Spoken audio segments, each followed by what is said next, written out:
heritage and their culture, and it's fine. That's not seen as divisive. But in Pan-Africanism, Black Americans aren't taught to have pride in our unique culture. You know, we just are just painted as African, just the broad African. And in turn, what that does is that blurs the lines. That without the delineation, now the lines are blurred. People can say ridiculous stuff like our culture is like just came from a bunch of different areas. Like you had Jamaicans who were saying that, yeah, hip hop really came from Jamaica when it 100% did not. Yeah, Kool Herc, he brought the elements together, elements that was already existing in our culture, you know what I'm saying, in one place at one time, but he didn't invent any of those elements. And he'll tell you himself. Matter of fact, when Kool Herc was, you know, playing reggae music and stuff at the jams, I'm saying Black Americans wasn't really digging it. So he had to go back to playing funk, which is a foundational Black American genre. He had to go back to playing disco, which was a foundational Black American genre. You know, so brother. Talking about like rewriting history. You hear me? When you don't delineate that, David Walker, Sonnet is talking to you. David Walker, Sonnet is talking to you. I'm sorry. I see you, sir. Yeah, close it up. Close it up so we can move forward. Okay. I mean, who's preventing us from recognizing? No, I was telling you to close out so we can move forward. We got to move on. David Walker. Yeah, I was done. I landed.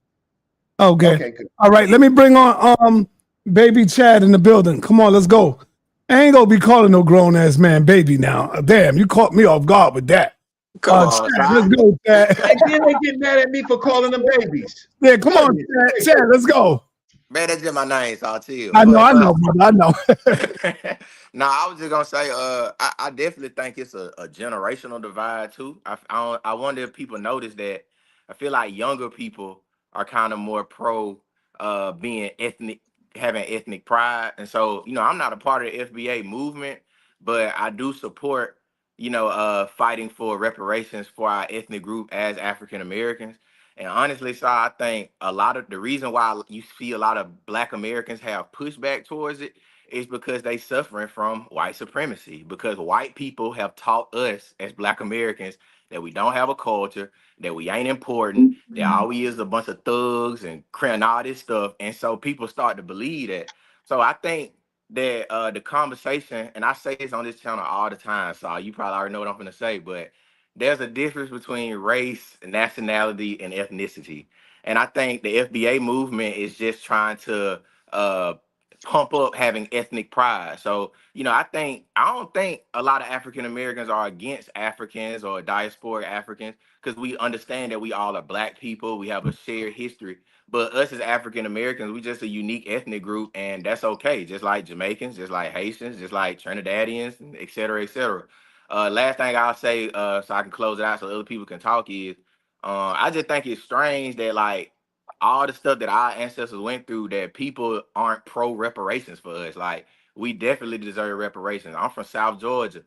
I have a document from my grandfather when he signed a Reconstruction oath that could literally prove that I'm an African American. So I don't think it's difficult to determine that. I don't think it's divisive. I just think it's a step in the right direction for that's all. All right.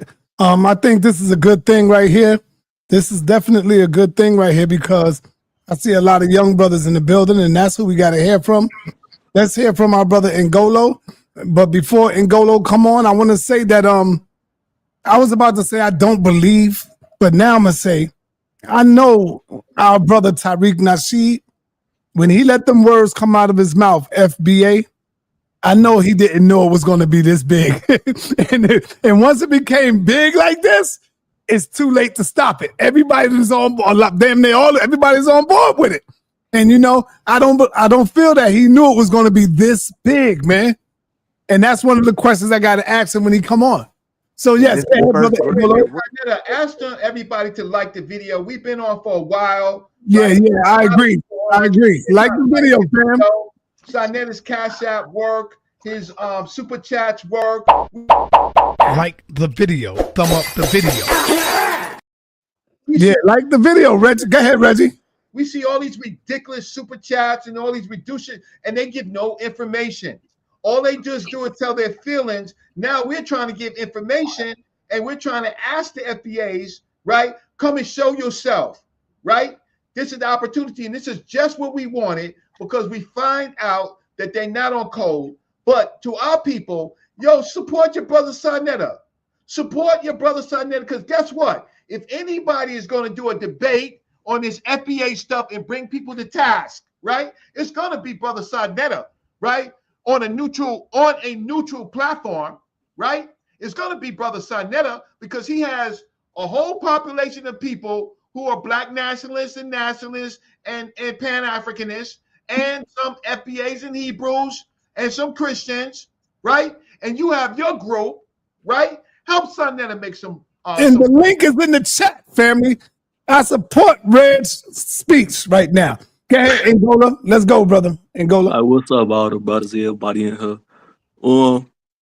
I'll just say, man, like, I mean, I don't think people have a problem with y'all creating y'all own identity as far as labeling yourself something. I just think it's the tactics y'all use in terms of being effective into what your mission is, accomplishing it. The things that I see y'all utilizing y'all time doing is not conducive to y'all's end goal or mission. And I would say to just get more serious. In terms of the whole culture conversation, this is a conversation that I have a lot of times with my contemporary African American brothers. When we speak about our culture, we minimize it to where it's always about some hip hop. It's always about the ancillary aspects of the stuff that we do. And when people say you don't have a culture, they saying, what are the marriage rights? What are the rites of passage? The functional aspects of culture that create continuity within communities. It's not having music and all the little ancillary entertainment things. Yeah, we got that. But as far as functional aspects of culture, we don't exhibit that currently. You could say we had aspects of it in the past, which we did. But again, when it comes to solidify functional aspects of culture, the reason why our communities are so infiltratable is because we don't have that strong aspect of sense of culture, that I would say. But that can easily be formed. All it has to do is people to come together and unite upon certain morality and precept that you have. But we gotta stop being so emotional and think everybody trying to attack from it, which a lot of people do. But even with any criticism, you can still take the good from out of any type of criticism and learn from it. Don't be emotional with it. But I'll yield the mic with that. All right, let me move on over to brother Shabazz. Shabazz, what up? What's going on? Peace to everybody on the chat. How y'all doing? I just want to say like one or two things. One, a lot of us don't have an issue with you trying to rebrand yourself with the FBA name or the label. That's not what most of us have a problem with. So whether you call it FBA, whether you call it delineation or whatever, yeah, you can call yourself whatever you want. We've always had the right to call ourselves, to rename ourselves all throughout the time we've been here. The issue is the vitriol. The issue is trying to denigrate other Black groups. The issue is trying to separate yourself from the continent itself, from the culture that really is still in us, is still in our DNA, whether you like it or not.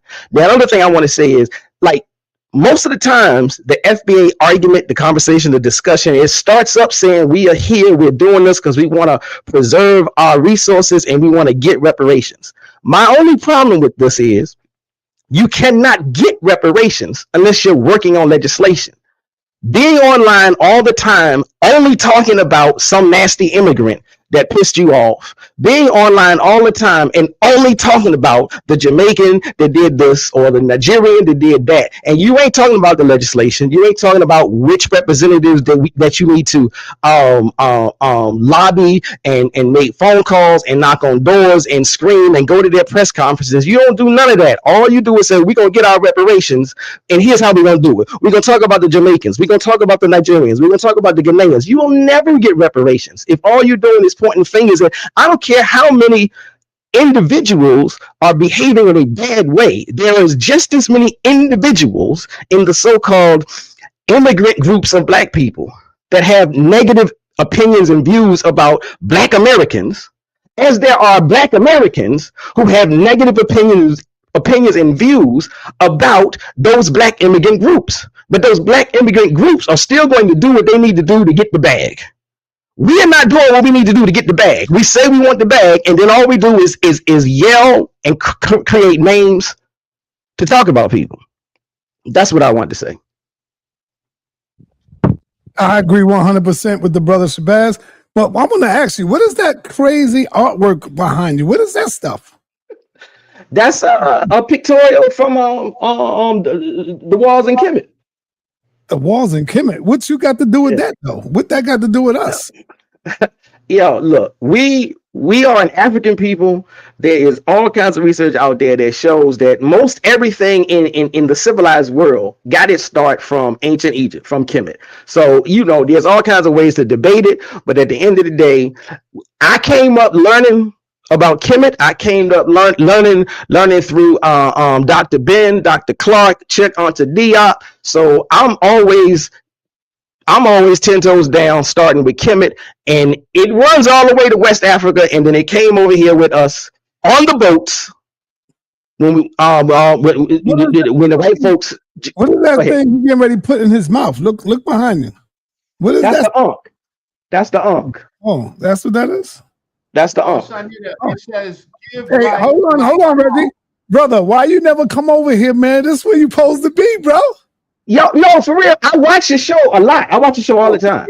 I don't always try to get on. I do more just watching and viewing, but I don't do a lot of I only do the shows like that. When you're doing Kemet, I'm there. I don't do the Hebrew stuff. I don't do the Christian stuff. You got to come in when we doing the shows, like when we doing the Kemetic stuff, man. I try to. They already saying Kemet is dead. So you got they say that mess.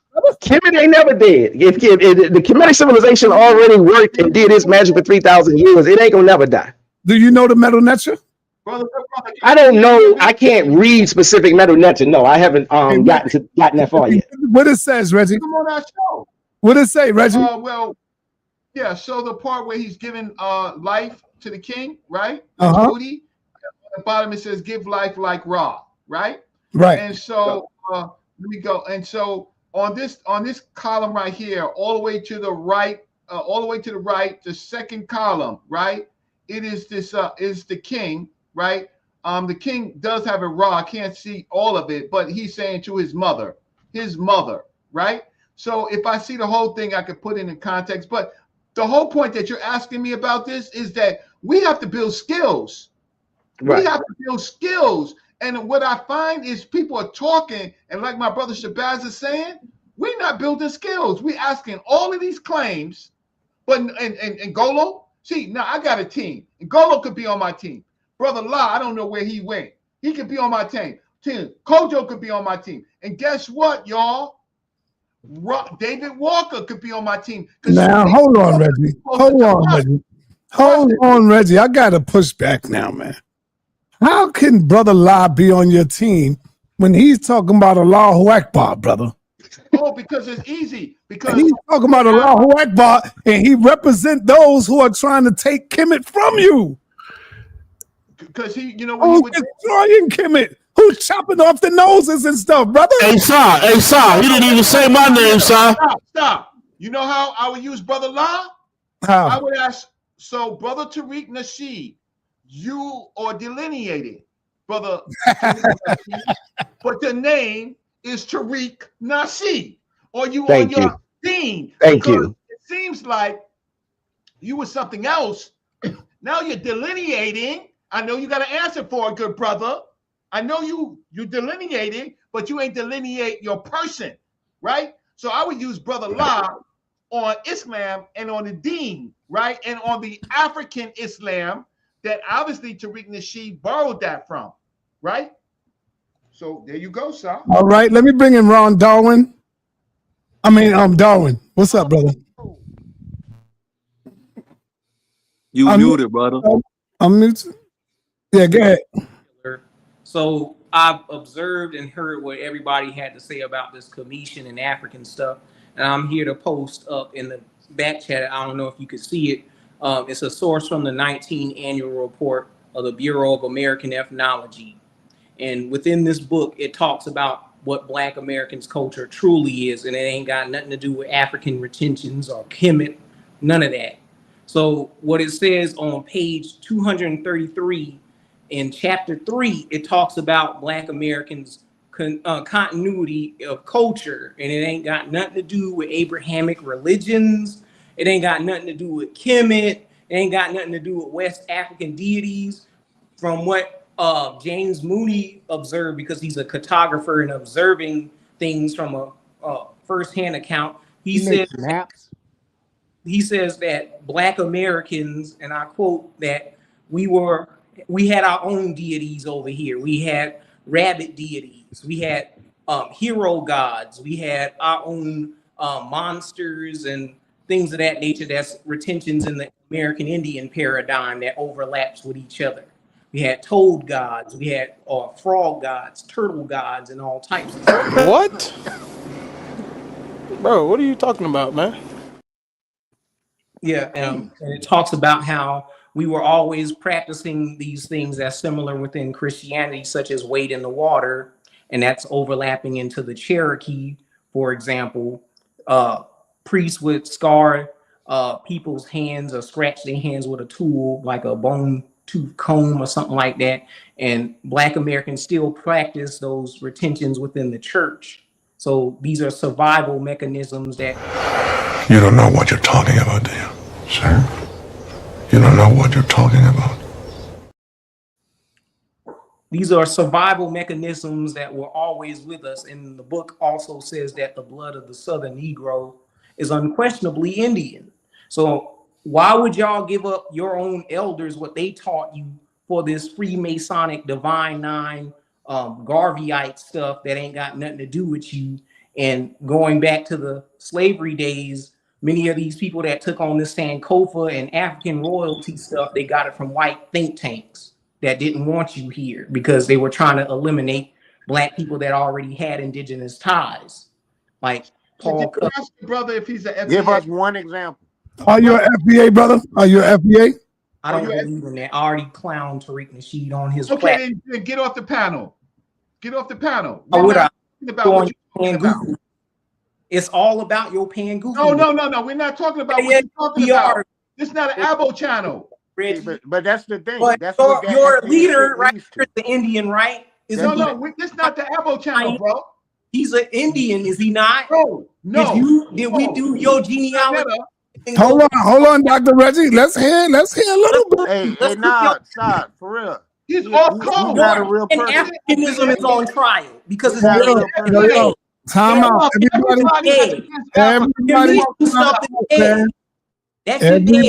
Everybody time out. Y'all know I give everybody a little time to talk. He might come around. Let him finish. I'm bringing the primary source that you can actually look up. It's from the Smithsonian.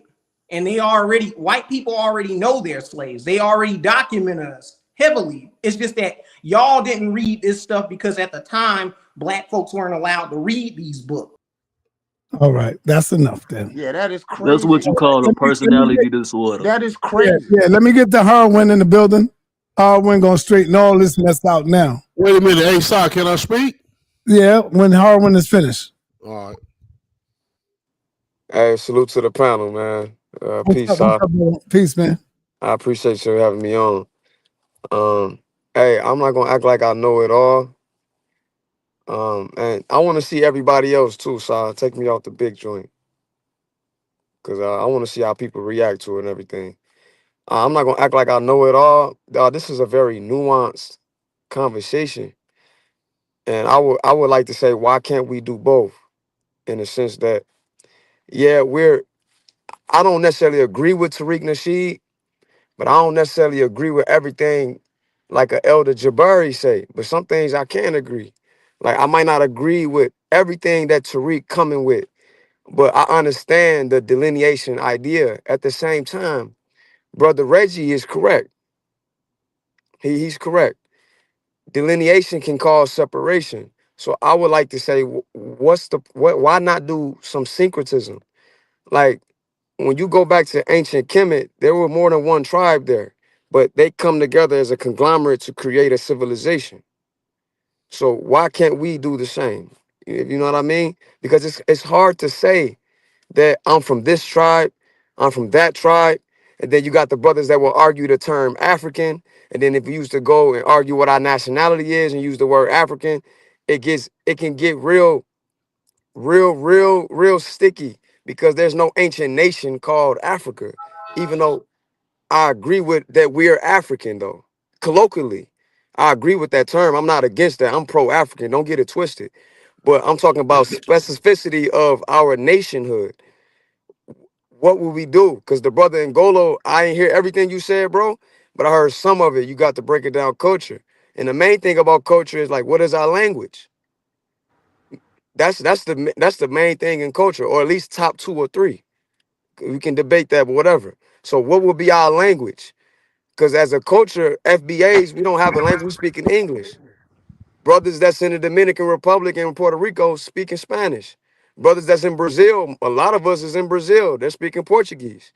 So yeah, we can delineate in the sense of acknowledging who we are as individuals living in America or individuals living in Brazil and that particular ethnic group or groups living in other islands. But at the end of the day, we're still African.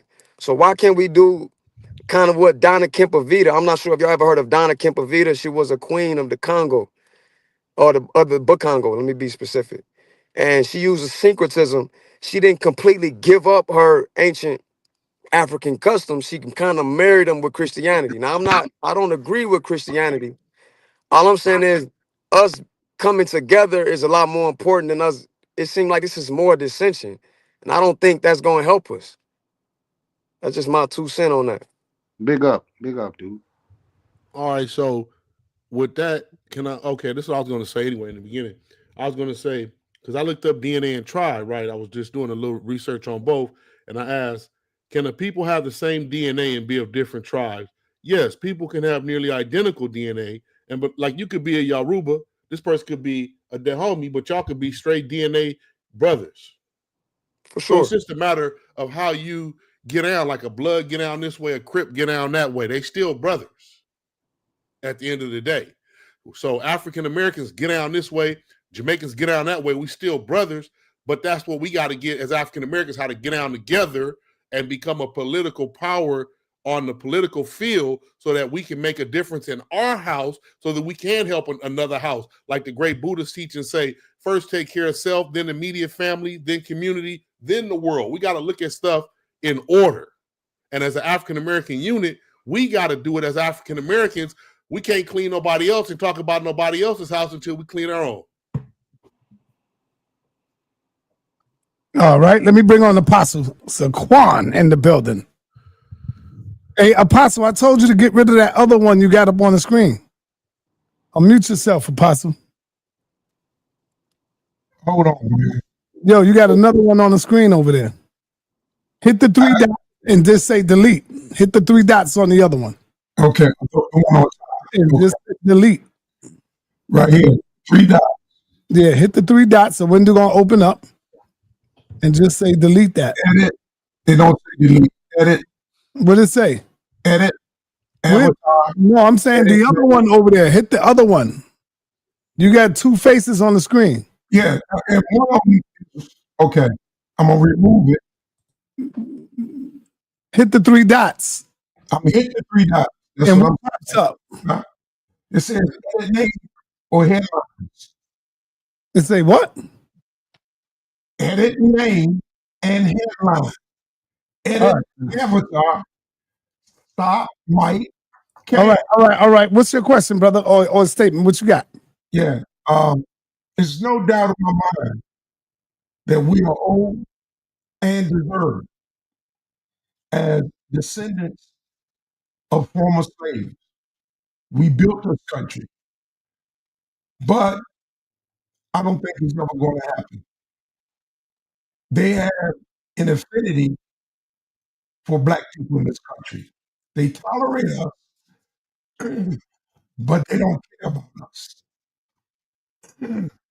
We're here, we forcing them to deal with us, damn near trying to make them accept us. Um, and I think that's the mistake we made doing civil rights.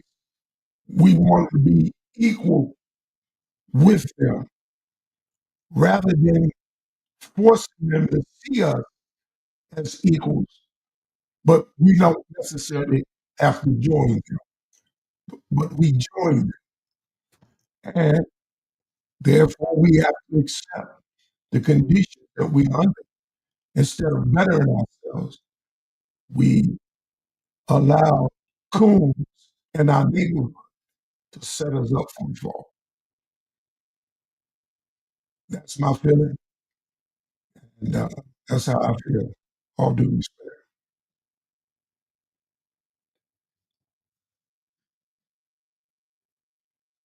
Let me get rid of this thing. All right, you done, Apostle? Yeah. All right, DJ Joker, what up, man? Go ahead. Right on, brother. Appreciate it. Just want to hop back in and touch on a couple points. First of all, I don't think FBA, has ever been about denying, your African ancestry. If we all know history, then we understand what that story is. Brother Reggie was talking about something earlier, with all the African institutions and how everything was African. Although that is very true, once the slave trade ended, more things were kind of focused on the Negro slaves. African was kind of dropped out for a bit. When the laws and the Jim Crow and everything, and when we were working for patents and everything, it was all about the Negro, the Negro slave. And I think what we're missing is, the connection of those people to this country, is literally, again, the foundation, the industrial boom, all those things. And when we talked about culture, our culture, a big part of that culture is resistance. That's FBA culture. The ones who fought in all the wars, never surrendered, never gave up. We are literally the moral, really the moral fabric of what it means to be an American. Here, because the white man don't practice that, but we kind of more uphold that, which is why we're generous and nice. And we pointed out, my brother just talking about civil rights. We were the ones. It was the Negro slaves, again, fighting for those civil rights. And once we got that, I think there was a little bit confusion and distraction where everybody, they got interracial access, they got different things, they could go here, we're not segregated anymore. We can integrate in schools, and we kind of took our eye off the ball of getting the debt that is owed to us. Reparations is that debt that was promised to us, and what we will get.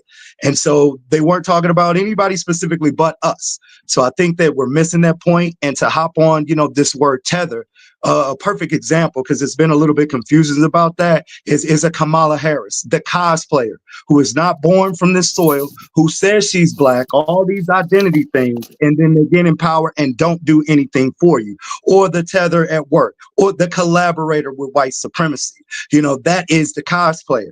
And my brother said earlier, you can't be born of the soil and be a tether. You're a coon, you're a sellout, or the collaborator.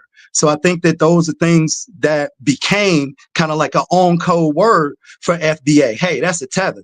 That's an op, how some of the young folks say, to recognize who is our enemy. And then we talked about policy, and we talked about ADOS a little bit. A lot of people are familiar, if you're not, with Yvette Carnell, American Descendants of Slavery. And I do like a lot of her points because she is more political with it.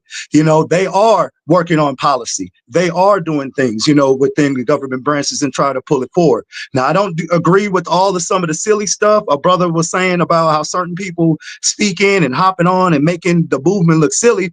Well, it's just like anybody who learns something. They ready to pop their mouth off. And unfortunately, social media is an avenue for that. So you got a lot of silly people and infiltrators and everything we do, because everybody watches, what Black Americans do. Everybody copycats us, but we have not been able to receive our justice and our due. So it is important to specify what that lineage is, because we are different. We are ethnically different, and so I just wanted to drop those couple points in there, and I'll land my plane. All right, Rebel Rasta, what up, man? Rebel Rasta.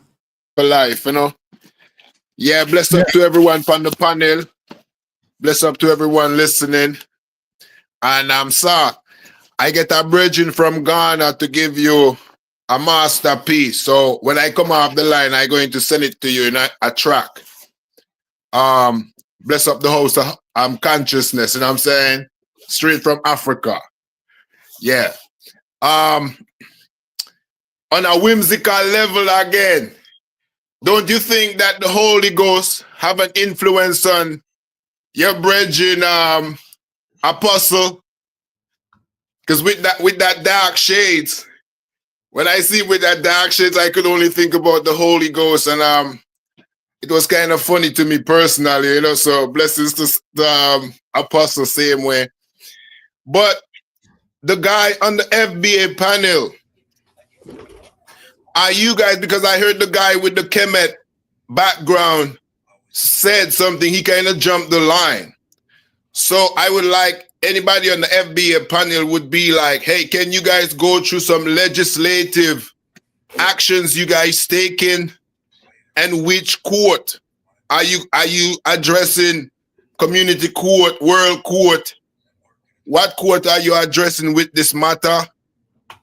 And what does that flag in the back of you represent? Like, you know, the whole color and the whole crescent and everything behind you. Yeah. Give thanks. Blessed love. Rastafari. Peace. All right, go ahead, David, go ahead, explain.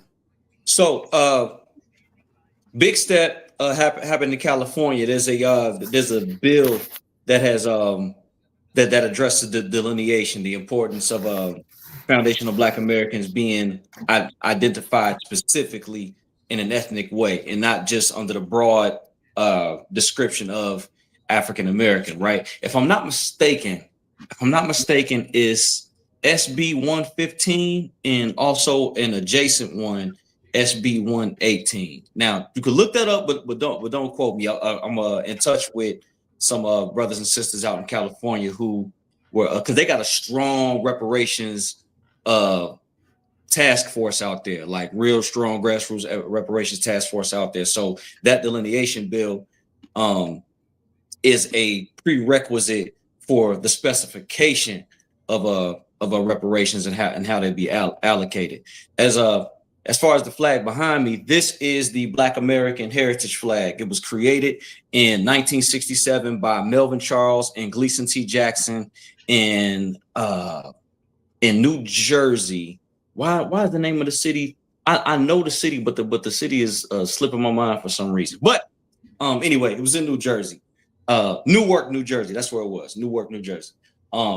First put on display, and part of the reason why they created the flag is for a similar sentiment.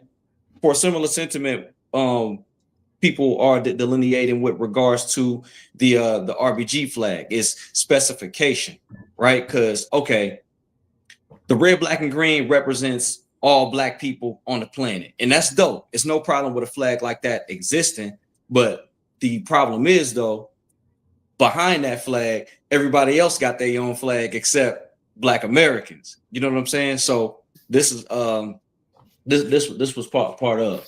So the red here, similar to the red, black and green. The color, two of the colors mean the same thing. So the red here represents the blood of our ancestors that was shed for freedom, justice, and equality. The black represents the pride in our pigment, and the reef here represents prosperity. The gold represents the richness of our history, and the sword, the blunted sword, represents the continued fight for freedom, justice, and equality. But if I may, I've been kind of waiting in the dugout. Hopefully, I answered your question to your To an extent. So what differentiates you from the FBAA? And another one to put on it is that is the last one. What actually determines FBA? Because You got people who came from the Caribbean and all over the place who have been, you know what I'm saying, ingrained, because we all know, say, hey, from the slavery story and even before the Moors and so forth, who have navigated, and before Columbus and all these people that we want to claim that being here. How do we actually go around with a process and be like, do we do a DNA? Do we do like ethnic? Because it's so mixed up where United States is a melting pot of cultures everywhere you go. It's like you can't differentiate sometimes if this is a Latino versus a Persian person because the similarity in looks. So how you guys go around, because we all melanated, we all say we come from Africa, we got some African background. What differentiates you from an FBAA, and what is the test, the process you guys go to determine an FBA? So real quick, when you say FBAA, I've never heard that before. What is FBAA? Foundational Black African American. I mean, I just going with the rhetoric, and I'm saying I'm riding the wave with everybody. I love the titles, but I don't ride with FBA. I don't ride with FBA, all of that stuff. I just ride with, we are melanated beings. We are energy beings, and you know what I'm saying? Let's just unite our energy. Stop all this division and stuff. So let me make you go on, because seeing that you don't know about it. So what is the process that how do you determine whether determines an FBA person from a normal African American or West Indian, or like, how do you just go around it? Yeah. The accent. Wait, one quick second. So Sarnetta, are you getting any cash apps, Sarnetta? Are we getting any likes for our show? Because see, the problem is, so the problem is when we go on these church revival FBA shows, they got 2,000 people on it and they never give no information. Right now, there's a few people giving information. There's David Walker over here. He's giving information. There's most of the people on this chat. Ngolo is giving information. How come the FBAs don't give you no information? When we talk about the African Union, the African Benevolent Society, that we call ourselves African, we get what we get. We get side talk, but they never deal with All that. right. Hey, but hold up, Reggie. Yes, the family is blessing me with cash apps. I'm gonna read off their names in a minute, but thank y'all for those who came through and showed love and support. So I can pick back up. Yes, go ahead, brother. Okay. It's real simple, right? It's rather simple. Before you even take a DNA test, which, you know, there's some people take umbrage with that, you know what I'm saying? Because you might take a DNA test over here and get one result. You might take a DNA test with another company and get a different one possibly. But if you want to find out whether or not you're a foundational Black American, the route I took, just simply asking your family. You know what I'm saying? Like, hey, if your grandparents are still around, where was your dad from? Where was your grandmother from? Or where was your grandfather from? Like, so on my dad's mother's side, I'm actually a descendant of Sally Hemings. You know what I'm saying? My bloodline goes back to the Monticello plantation. You know what I'm saying? On my mother's side, both sides really kind of come to the come in the same area. So it's Virginia, North, South Carolina, DC, Jersey. You know what I'm saying? But just by simply talking to your family, then you got other people who are like real astute about, you know, retrieving documents and things of that nature. Long story short, a foundational Black American is one that can trace their lineage here before 1865. You know what I'm saying? And it don't. And I want to be clear about something too. That don't make you better or worse than anybody else. It's just about, you know what I'm saying, putting, you know, things where they are supposed to go, you know. Yeah, it's just specificity is real important. And I've been meaning to say this for a second too.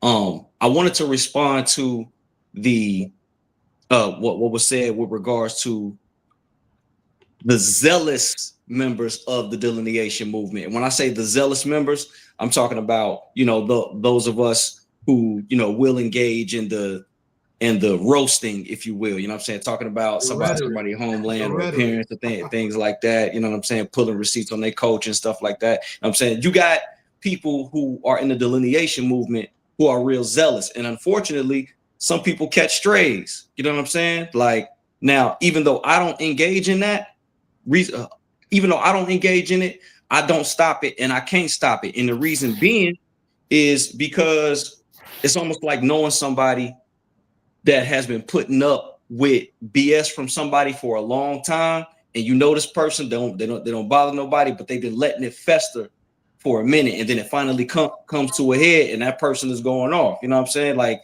you better not try to stop that person from snapping unless you know you catch some of that as well. Like, I can't stop my brothers and sisters from expressing themselves. Now, the other piece about it is the gripe with Pan-Africanism, and individuals in Pan-Africanism, it seems like people in the delineation movement, we are the only ones that y'all, and I have to say y'all with respect, it seems like we are the only ones that y'all wag y'all finger at and tell us to sit down and shut up. You know what I'm saying? But y'all don't respond to these people when they call us Akadas. Like, that is a name in West African culture that they have for us.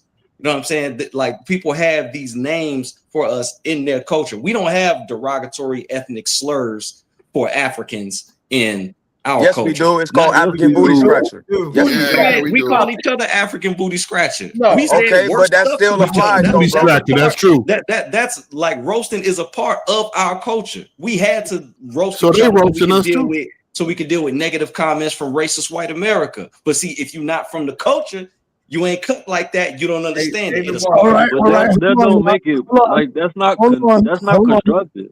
All right, hold on. I think I just tapped into the right audience.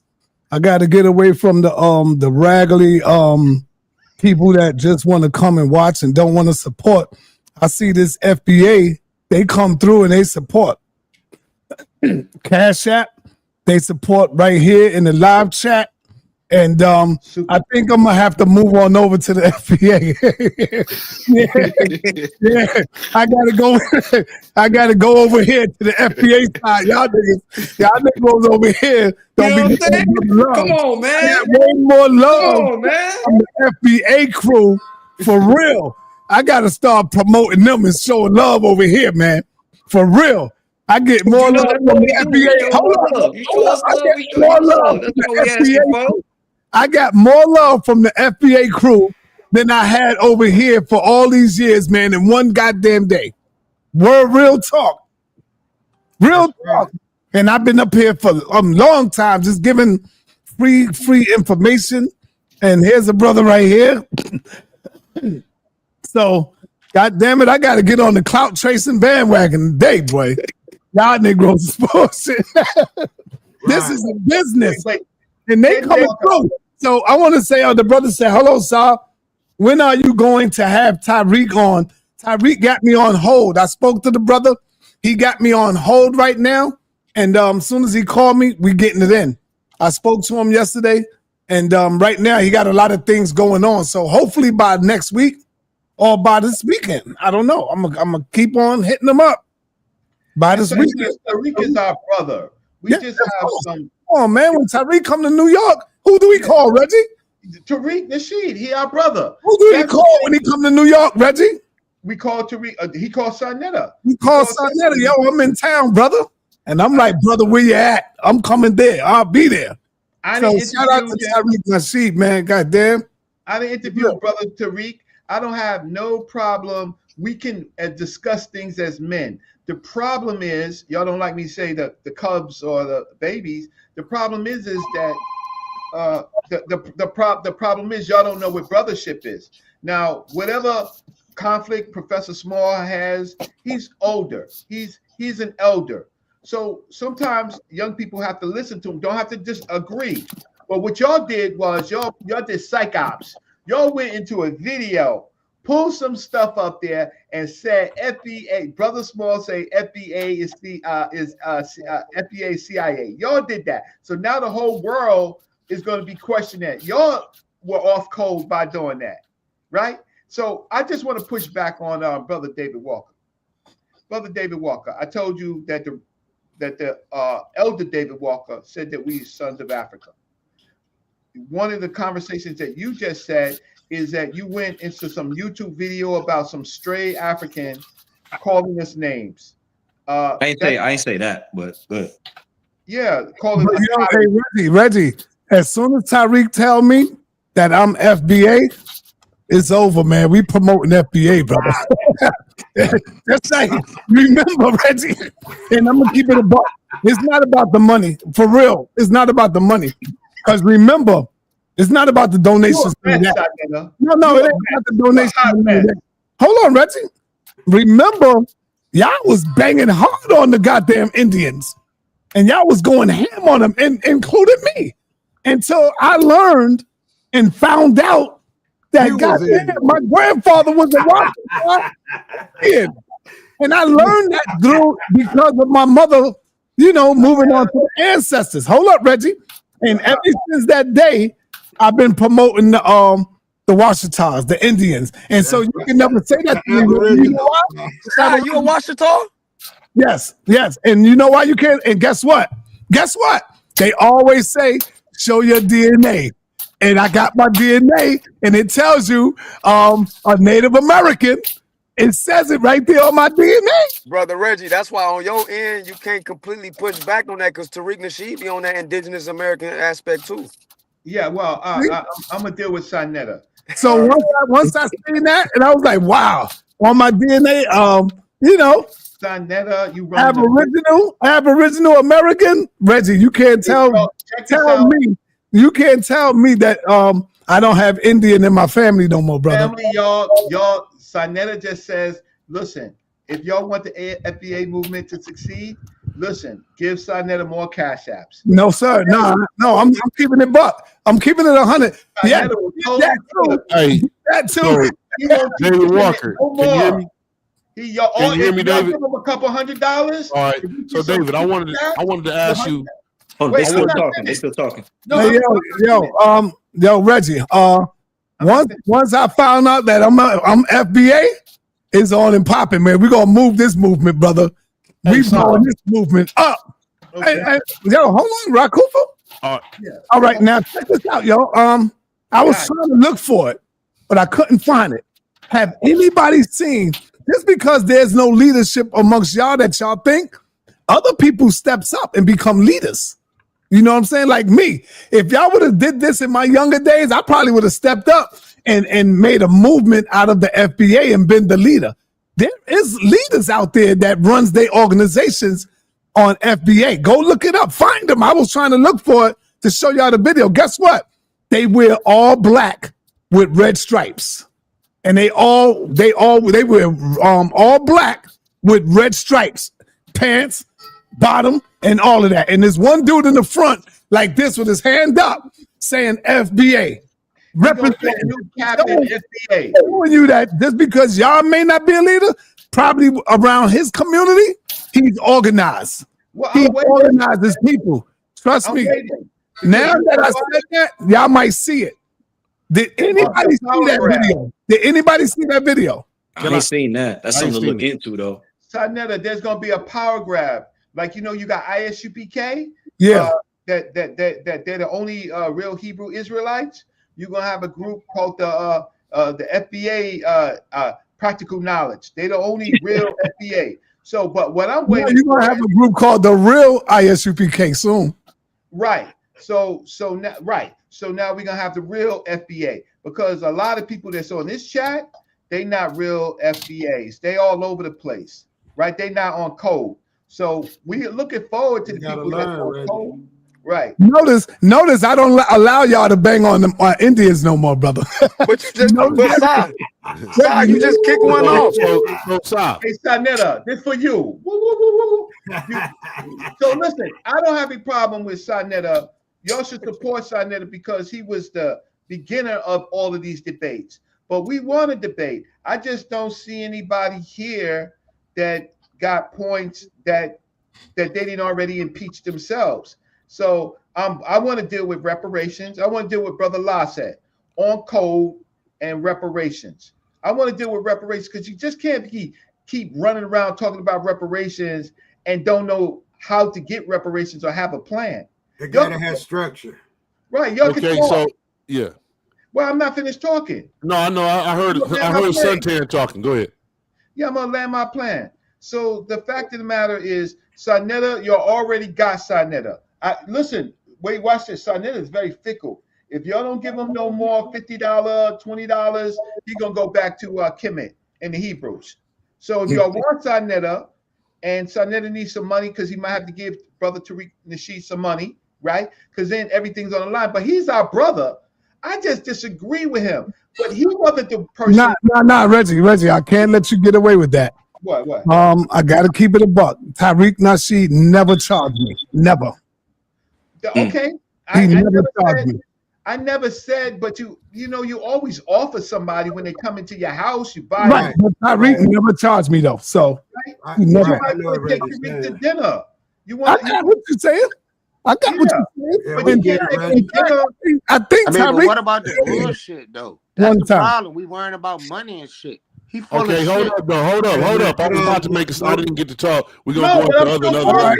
Yo, stop, man. I gotta stop. Hold on. Let me land my plane. All right. Hold on. For brother Kudo, or whoever you are, brother, you damn right I'm worrying about a goddamn dollar. I got bills to pay, I got food to put on my table, and I got wives to take care of. I don't know about your life, but goddamn, I live in New York City where rent is sky high. Hell yeah. So don't let nobody bamboozle you where you ain't thinking about trying to make a dollar. I don't go to work for the white man, and I don't knock those who do. Right. But I know I get my money from right here where the people support me. You see what I'm saying? So don't listen to nobody that put you in that trick bag that make you think trying to make a dollar is not important. Don't do that. Don't do that. The white man know better than that, and we the only ones that try to do that. Get your money, get your paper, long as you're not killing nobody, robbing nobody, and stealing from nobody. Get your money, y'all. Don't listen to no Negroes that tell you that. Fact. So I'm saying to the platform, listen, you got $1, $5, $10. Either give it to his Cash App or super chat him. Because you know what? I'm a black nationalist. That's what I am. I'm not a Pan-Africanist. I'm a black nationalist, right? Malcolm was a black nationalism, but he did Pan-African work, right? But y'all misunderstand what we are saying. That is the problem. And a lot of us are older and we served. So we're giving you some pushback and some time to show some goddamn receipts. Hey, Rick, if you pay Sarnetta, watch this. If you pay Sarnetta, look, Sarnetta running business. No, stop saying that, Reggie. Chill, man. Chill. Stop saying that. I'm joking. No, don't joke, because people gonna think that's all what I'm here for. I've been here. Respectfully, Reggie, can you land your plane so I can talk? I'm almost finished. All right. I've been here too long to be, doing all that pace. They already say that's what they already say until today. So now they supporting you. Before you are up, now you support it. They support it. Yeah, don't chill. Just move off. Come on, I'm grown. What you got? I don't want people to think that's what I'm just trying to get from them. No, don't do that. I'm not saying that. I'm talking, not you. If you say it, that's a different story. If I say it, what I want is I want the people to come to the channel, right? I want the cowards. The cowards in the chat saying all these type of things. You have your opportunity today, and we're gonna do another show. We're gonna do another show on FBA. All right, let's move on. Let's move on. Raku, get ready to bust out, man. Pause. We're giving you some time to get your facts together. That's all we're doing. Okay. Because you're leaking. FBA. Okay, bye. You're leaking. All right. Rakufu, go ahead, brother. I just wanted to say the only pushback on FBA that I could see, because I believe we should have our own, everybody distinct. You got Yoruba, you got Ashanti, you got this, that, and the third. We African Americans, we're distinct people, we got Jamaicans. But I think we should be FBAA, because I believe if everybody that's under the FBA took a DNA test, the majority of their DNA is West African. So with that being said, foundational black African Americans is the exact people who we are. We're not just indigenous foundational black. No. We're more DNA in that group from Africa than anywhere. All right, Pete. Hey, Si, let me say this real quick. Hey, Reggie, I want everybody to know this. For the last 6 years, y'all done stole Tariq's. He the one came out with laying your planes. I just had to say that. Yeah, and you know what? And you know what I'd say? What's that? Tell them what I say. Nobody know what I say? Yeah. You say, but what'd you say? I forgot. So. I say park your car, brother. Park your car. Right. Park your car, bro. Tariq came out with that. And you know what else I say? That damn near everybody's saying it now. What? Listening is an art. Yeah, well, that's a fact. Listening is an art. That's factual. And so now let me go to Brother La just came back in. Evidently, when La come back in, he got something to say, man. For real. Brother La, you got the floor, brother. I basically just jumped back in to see if anybody was going to answer the question that I asked. What was the question, bro?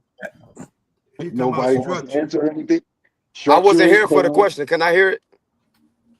I'm asking any representative from FBA to elaborate on code and show the difference, lineage between code and law. That's all I'm asking. There ain't no difference. Yeah. It ain't no different, brother. I can tell you that. So, this is. Can you hear me? No, yeah. Okay, so the code. One of the brothers, he was here. He ain't here anymore. But as one of the brothers cited before, the code is rooted in. So Dr. Neely Fuller, yes, you know what I'm saying. His compensatory code. You know what I'm saying, for how we should move. Another part of the code though is just really in our nature as a people. Like just generally speaking, like you already know. Support each other. That's part of the code. That's it. But that don't sell each no other out. That's part of the code. You know what I'm saying? Like don't throw one another under the bus. Like that. Like that's like code enough in short. You know what I'm saying? If you want to put it in simple terms, and that's what we tend to not see from those outside of us, if you will. Oh, you banged on Professor Small, right? Say you what? tried snitching. You banged on Professor Small. You're off code, right? You bang on other elders. You're off code, right? So then you pick a small population of Africans and you bring it to our public. How many Africans are there in the United States? How many? How many of us are? You said a lot. You're lying. How many? How many? Hold on, according to y'all or according to us? No, according to the facts. How many Africans citizens are there in the United States? And he means continental African. That's correct. Continental African. No, it's not a big number, right? So why bang on them? Say what? Why bang on them? Because out of that small number, just like us, just like we allegedly represent only 13% of the population, we a powerful force and we make a big difference, right? You know what I'm saying? Political parties say they can't win without us. Now, from among the immigrants who come, like I said, just because you represent a small part of the population, anybody who's qualified out of that small percentage of the population, you know what I'm saying, they can go to school, do whatever they got to do and run for political office, you know what I'm saying, and then end up undermining Black Americans and our needs and our issues. Who's really undermining African Americans in this country? How many Latinos are there? How many Latinos? What's the population of Latinos in the United States? I don't know the exact number. Tell me. I know, 67 million. What's the population of African Americans in the United States? Between 40 and 50 mil. All right, fine. How many African immigrants are there in this country? You said like 2 million earlier. Okay, fine. How many Caribbean Americans are there in this country? I don't know. Okay, so about 12 million. So at the end of the day, so you got 67 million Latino population, and you got the 150 to 160 Europeans in here, right? So why bang on the the small percentage of African immigrants and African residents, and bang on the small percentage of African Caribbeans, right? And not deal with the question that the Latinos are highly structured and they're eating our food block by block, moving us out. Aren't there more? How many African elected officials are there? How many Latino elected officials are there in Congress and in Congress? Right? They're eating our food block by block. I'm not wishing no hate. I'm just saying y'all misguided. Y'all leaking. Y'all not making no sense whatsoever. You complaining, crying, right? But they're out organizing because you know what they do? They do something that we don't do. They vote. You know what we do, right? We say, okay, we're not going to vote. Okay, we got Donald Trump. You happy? You happy about Donald Trump? We voted for Donald Trump. That shit. Y'all did that shit. Y'all did that. Y'all did that. Y'all gave him the edge, right? And chose somebody who is the least of color. Maybe she ain't born here, but she did live with us. She did go to school, but y'all chose the white man. Y'all chose Donald Trump, the orange dude. So you don't feel no way about that. Hey, Red, no. All due respect, who chose Donald Trump? And I'm not being smart about it, but no, we don't feel any way about it. Because you want to know why we don't feel any way about it? Is because we told the Democrats. The Democrats have been they listen to us a lot. The DNC, they listen to us a lot on this internet and on the grassroots. We've been pumping hate crime legislation and reparations. We've been saying that. We've been talking about lineage specific issues. We've been telling them what we want. And this goes to show the power of Foundation of Black America. We've been telling them, and they thought we was playing. Pardon me. They thought we was playing when we told them no tangibles, no vote. No tangibles, no vote. They thought we was playing when it came to that. Came election time, you know what I'm saying? Unfortunately, Kamala Harris, who's not from the lineage, but was playing in our face like she was, ended up getting smacked. And now everybody else is crying and crashing out and dealing with the aftermath of it. When we told you, we told you what it was. Now, mind you, even still, it was, what was it? 93% of Black women voted for Kamala, and it was like somewhere to the tune of around 78% of black men. Even still, they still, you know what I'm saying, showed that at the poll, but a lot of reports ended up coming back saying that there was a severe lack of participation in the voting process from the Black population. Right. And why didn't issues? You don't get it. So brothers, let me know what I can speak. You gave the orange guy the win. Are we better off? He's not even thinking about us. He's cutting health care. He's cutting vital services. Reggie, black man didn't give him the vote. Right? I'm just saying, are you happy? Did you make a point? I just think your hatred caused our generations. You know how many black kids are trying to go to school? All of their grants are gone. African Americans. All of it. I'm not a fan of the Democratic Party, but a lot of black people, what you call foundational Black Americans, are in the Democratic Party. You say you told them, you on YouTube, you're not on no commissions. You just a lineage. You don't do no work. You got no receipts. That's not true. That's not true. That's a generalization, Elder. That's a generalization.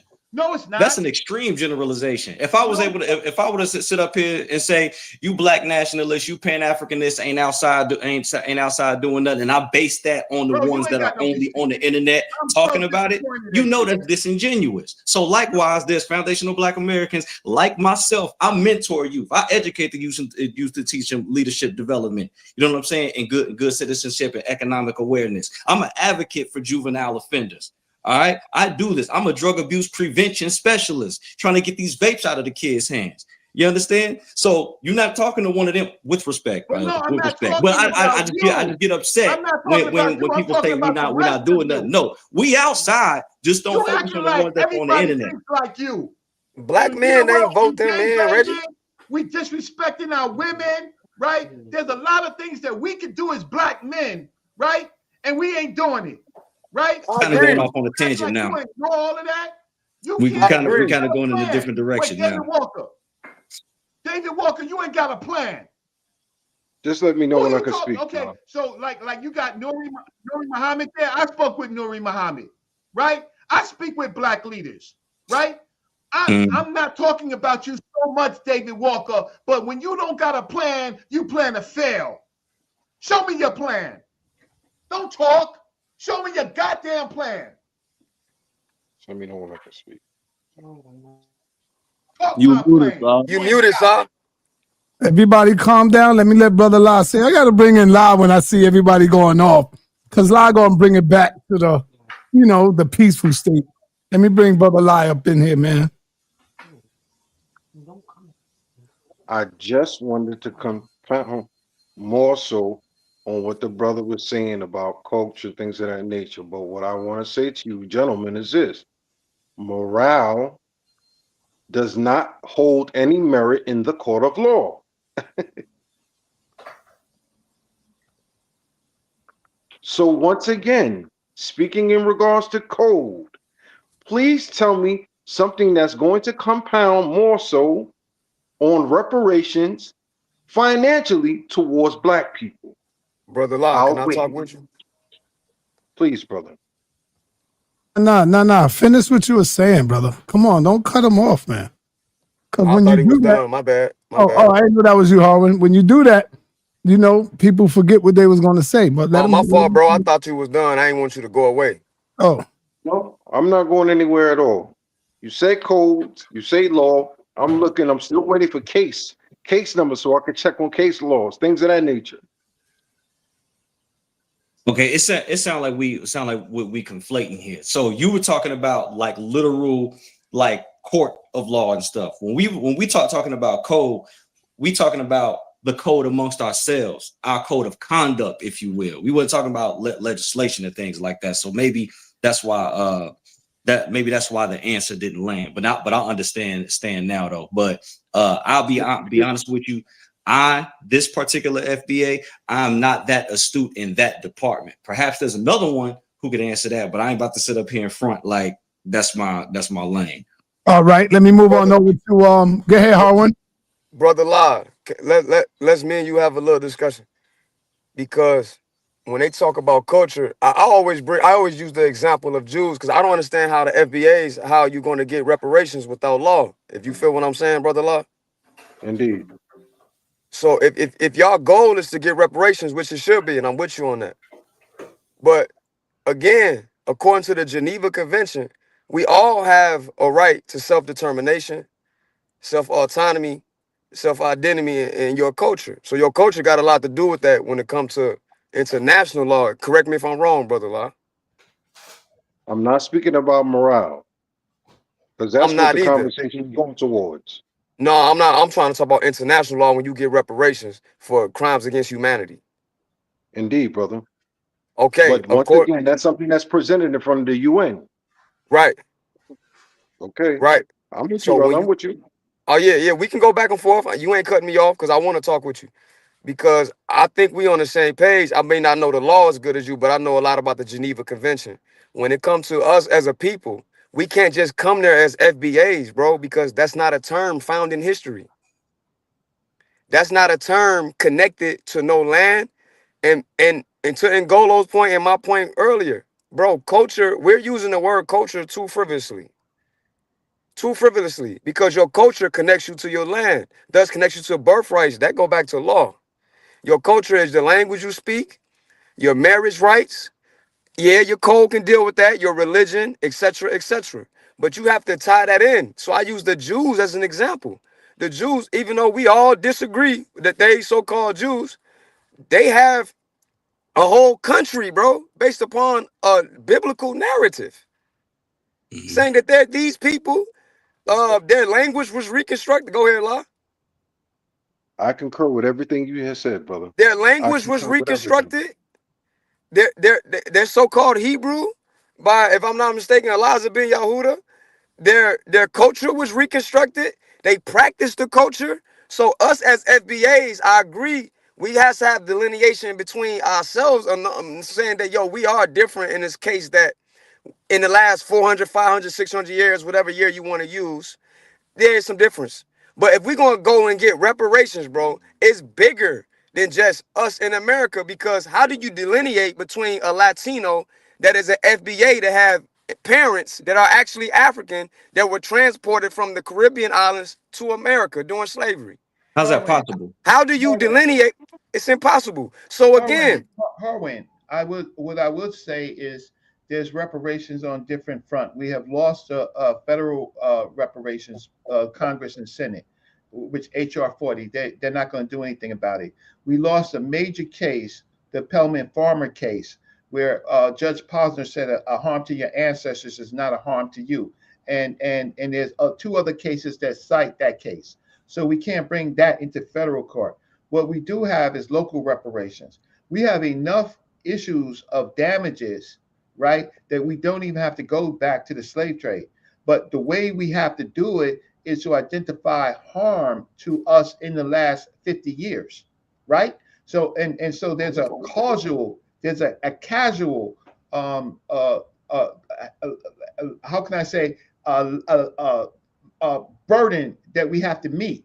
We can show how they redlined us, how they moved populations, right, from place to place, how the equal protection law does not work at all, right? For our people, there's no protection that the federal government ever gave to us called equal protection in the law, that every time that we have a dispute, we have to go to court, but we don't have the money to go to court, right?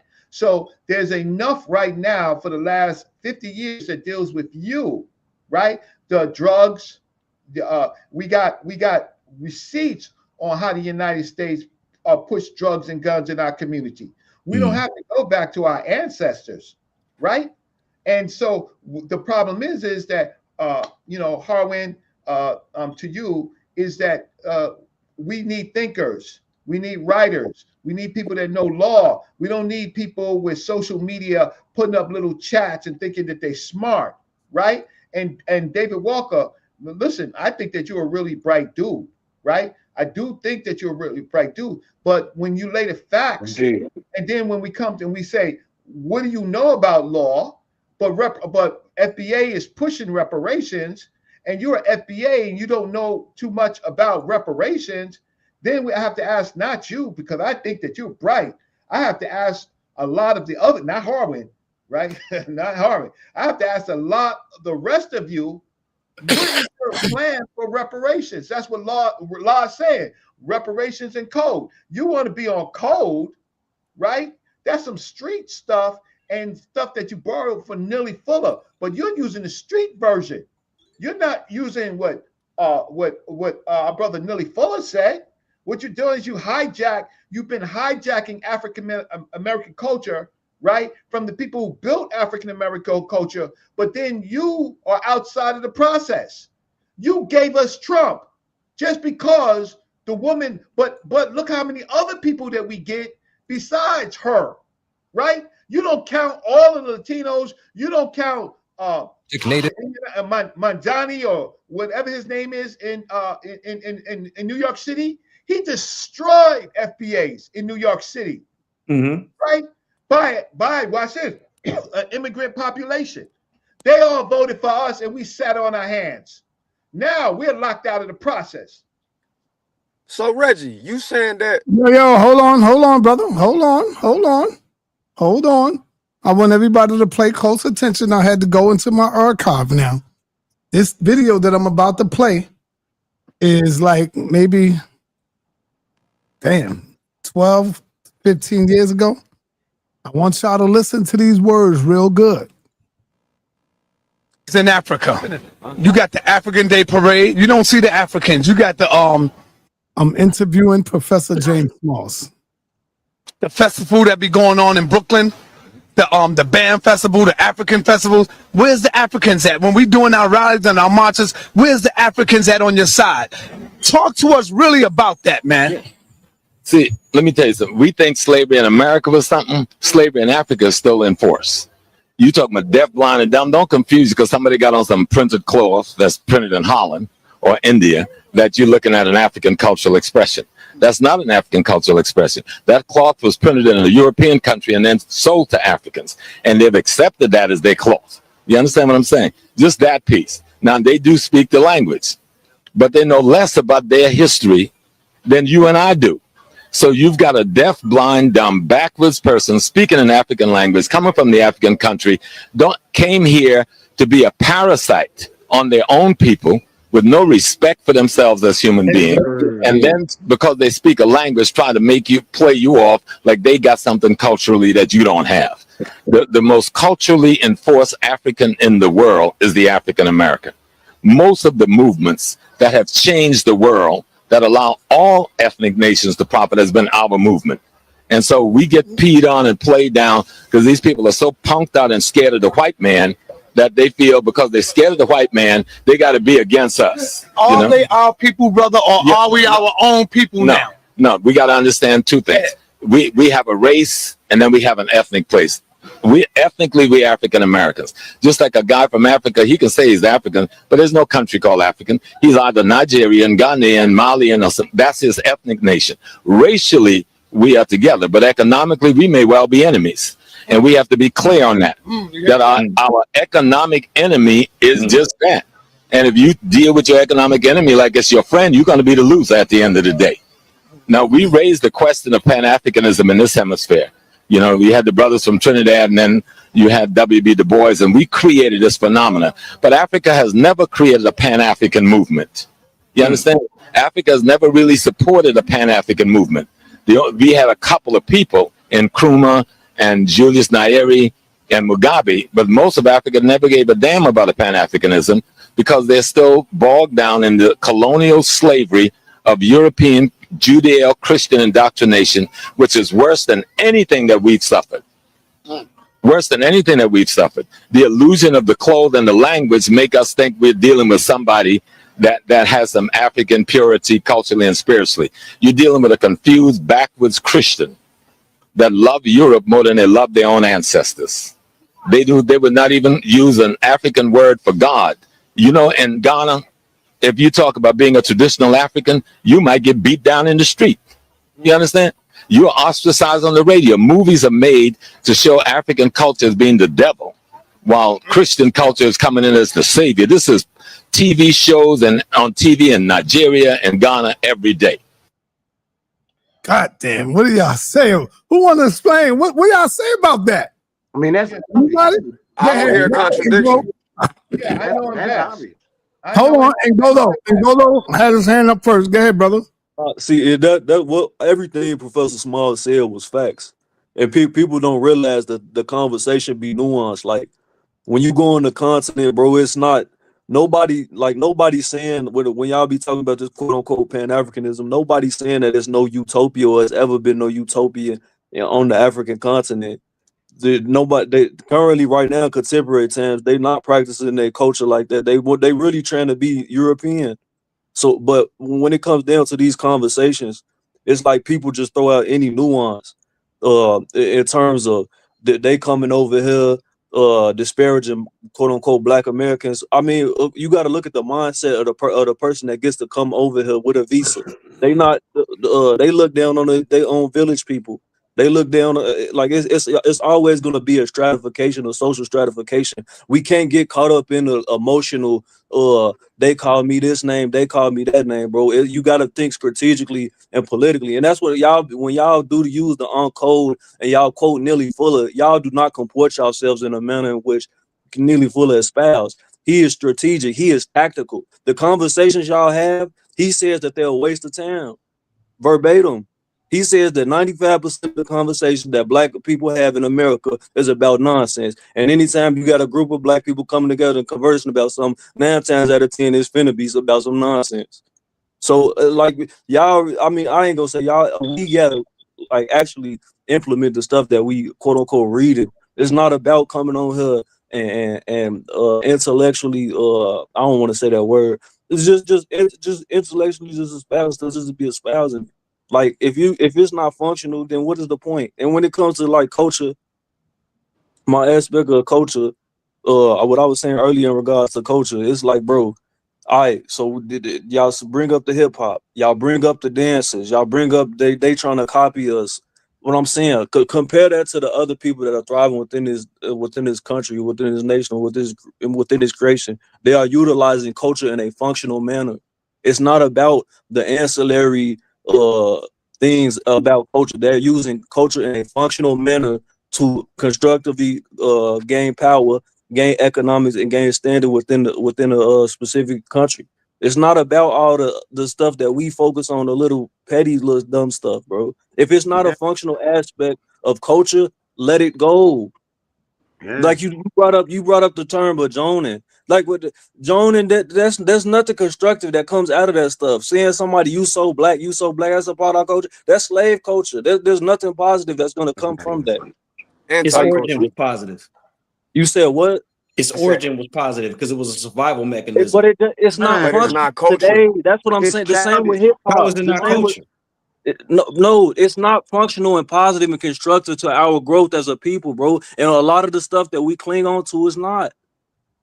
And It was a lot of the hold on, stuff hold that on, we hold on, put to the hold on. forefront of our It culture was is not it functional it was aspects of functional to culture. our survival, and today is functional to our joy because now today we do it lightheartedly.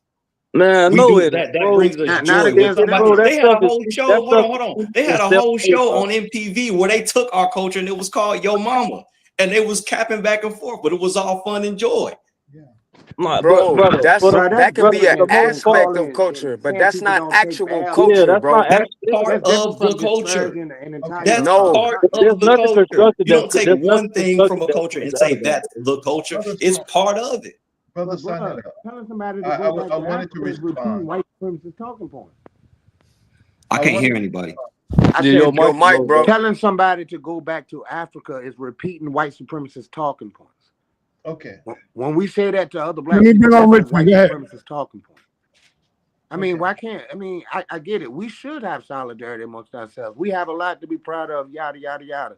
But to say that you're a foundational black American and you don't know our history, you should at least learn the history. You should at least be Who able said to I don't know the engage in a history? conversation with Reggie when he was Let him talking finish. about this past 50 years. You should be able to engage in that conversation to see exactly what the problem is. But just yelling, I want some money and they need to go back to Africa is much deeper than that. And like the brother said, it's far more nuanced. Yeah, we crack, we joke. I mean, that's fun.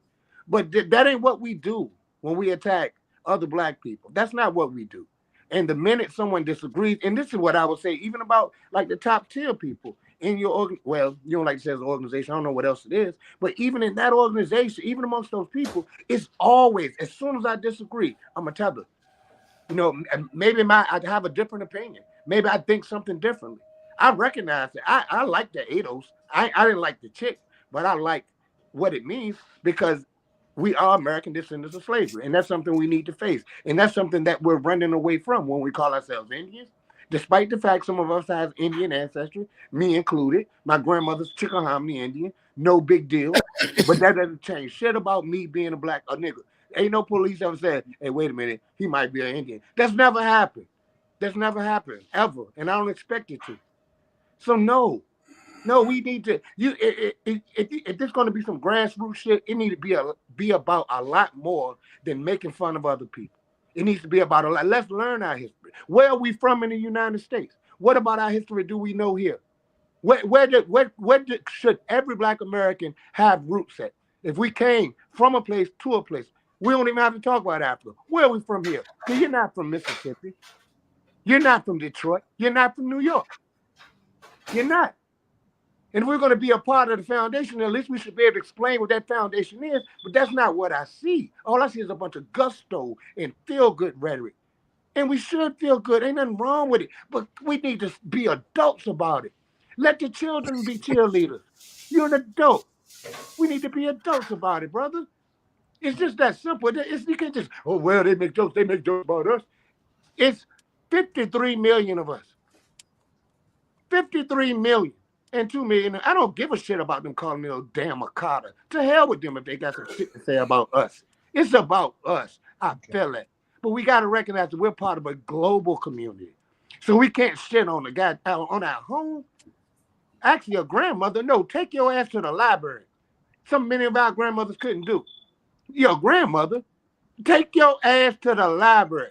Get on there and learn what makes you foundational.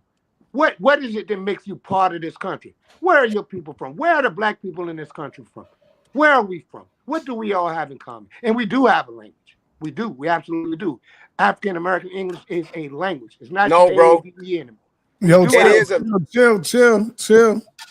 All But right. we don't embrace it. We don't embrace it. We don't embrace it. We're quick to say how proper we talk. All right. Like All John right. Henry Clark said. Be- He said that a black man without Muslim or Muslim, without Christian or Mhm. Christian, and now we out white folk and white folk. Big up Virginia. And I ain't mean no harm, so I'll get your money, nigga. I always support Yeah, I you got on you, that. brother. It's I all ain't good. mean no harm. I ain't No, talking about you. I I'm know, talking brother. about these Come on. grifting ass bastards on goddamn social You media just gave that me an here talking shit opportunity to about talk. my people. That's what I'm talking about. I ain't Yes, talking I know, about you. brother. I know. We need you. We need you. You serve a purpose. I just All right, want hold on, everybody. Hold Big up on, Virginia, hold on. nigga. Hold on. Let me take this time out to thank the brothers and sisters who came through for me today. I appreciate it. Dead Black, thank you, brother, for the support, for supporting the channel. Appreciate you. Gregory Spot, Divine Prospect, Musa Sana. Thank you, Musa Sana, sister. Yeah, look like a female. Thank you, sister. McCarr Williams, thank you. Thank you, Williams. You know who you are. Kevin Johnson, thank you, Kevin Johnson. Fred Shepard, I'm still looking for Brother Lie. I don't see him. Brother Lie don't never give Sakat. I'm not mad at you, Brother Lie. It's all right. You know, give it to the Arabs. I'm good. That was just a joke, Brother Lie. That was just a joke. All right. Malik Johns. Thank you, brother. Appreciate the donation. Thank you, my brother. Deuce Smith. Eric Truth. All right. Beth BETPL. Thank you. That's how y'all pronounce that. BETPL.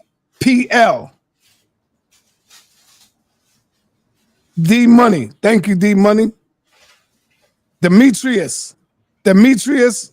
Thank you, brother Demetrius. Antonio Gross. Marcus Cole. D Money again. Thank you. Big Cuz. All right. Thank you. That's it. Thank you. Appreciate that. Somebody just came through. Dead Black. Yeah, I said that. All right. That was Dead Black. Okay. Sonetta, I just want to make a few comments about. And then I'm closing out, Reggie. I got 4 hours in, brother. No, it's fine. It's real quick. Listen, we have lots of great teachers. Professor Smalls made a point at a particular time about something that was happening not all over, but particularly in Harlem. And he made some real good points. And though it seemed that he made some points about against the African population, right? Dr. John Henry Clark, right, who is our master teacher, talked about we should not be concerned about the plantation, right? We got dropped off, right? We're not special, but we're special, right? Because we learned some lessons here. The lessons that we have learned here, we should use those lessons. We've had some of the greatest leaders, right, on in America, and we should follow those leaders. But what's happening now is we're not following those leaders, people who built America. And so my issue is I need to see receipts of actually people following what our great ancestors said, and actually some of the lessons of the day. This is still Minister Louis Farrakhan. I don't agree with everything he says, but he has a great organization, right? And there's other great organizations. You have to be organized. You can't be a motley crew, right? Social media and cash apps is for individual gain. It's not for our people, right? Organizations do things for our people. Don't you understand that? I don't want to see somebody in a fancy car. I want to see all of us being fed and housed. We can't do that without organization. So those are my comments until the next show. And I'm saying to you, young people, you accept the fact that you're young, man. Accept the fact that you really didn't do what the people that you're talking about did. Accept the fact they died so that you could go to college. You're not going to college. They died so that you could vote. You're not voting, right? They died so that we could build better communities. We're the latest, greatest, high-tech version of our ancestors. And what are we doing as a group? They died so we can read. Our greatest contribution is if we can, in fact, understand what all of our great teachers said and build something. Because guess what? Last point. The European, he run the bakery. That's power. He'll put your rap music. He made money off your rap music. He made money off our jazz music. He makes money because he owns the ingredients of the bakery. The problem is social media hype does not equivalent to power and law. Power. That's what we're forgetting. Power. We don't get power by just hating on people. We get power on something where everybody benefits, that, like the Free African Society, like the African Female Benevolent Society, like the African Humane Society, like the Free African Union, like the African Lodge. They did it so that we could, the African Society of Mutual Relief, they did it so that we can all benefit. I'm not looking for the next shiny thing. Thank you so much. I appreciate it. Hate me or love me, I'm Brother Reggie.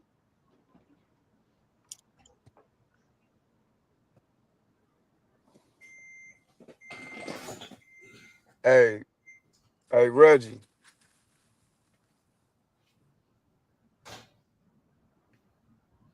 Can you hear me? All right. I gotta say peace and blessings, everybody.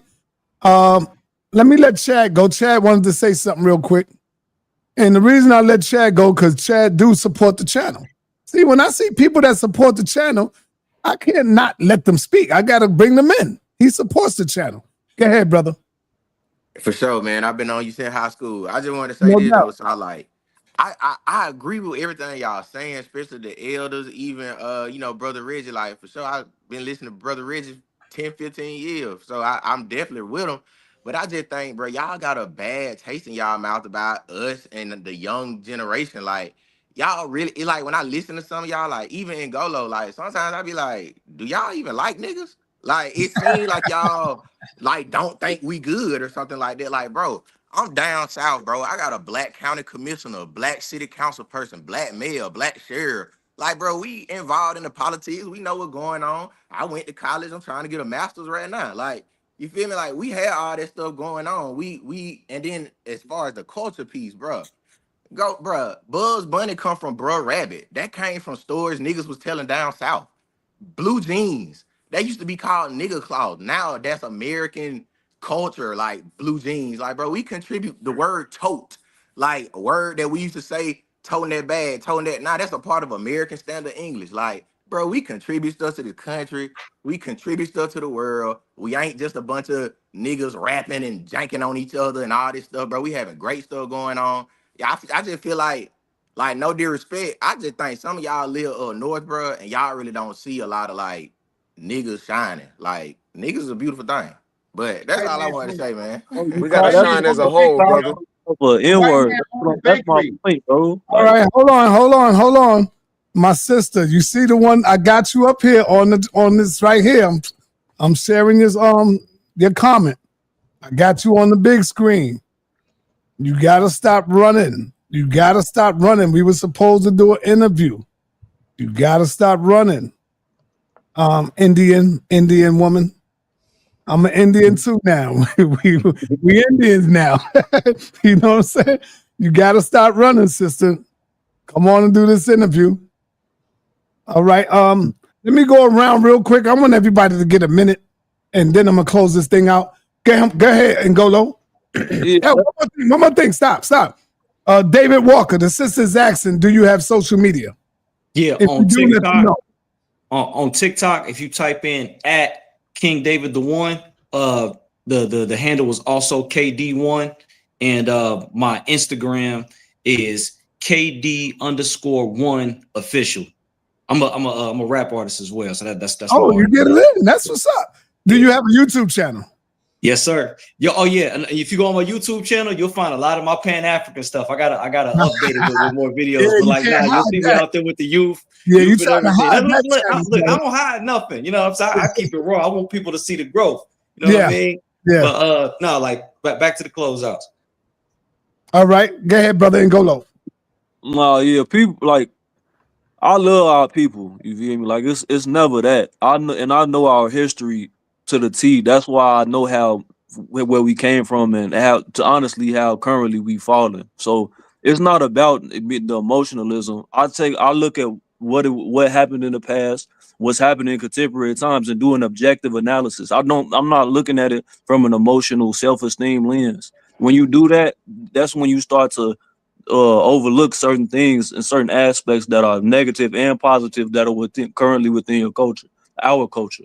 So I mean, it's not really a thing of trying to deter, but we have to be honest, and that, in my opinion, us not being honest and us not taking an honest observation of where we're falling short is a huge problem, and why we're not making the proper prescriptions to where we can do something constructive and actually create our constructive communities again on a general level, and not have pockets in certain silos. So, I mean, yeah, with any culture, you're going to have negatives. With any culture, you're going to have positives. But again, it's about functional aspects of culture and implementing those to progress your people. That's all I got to say.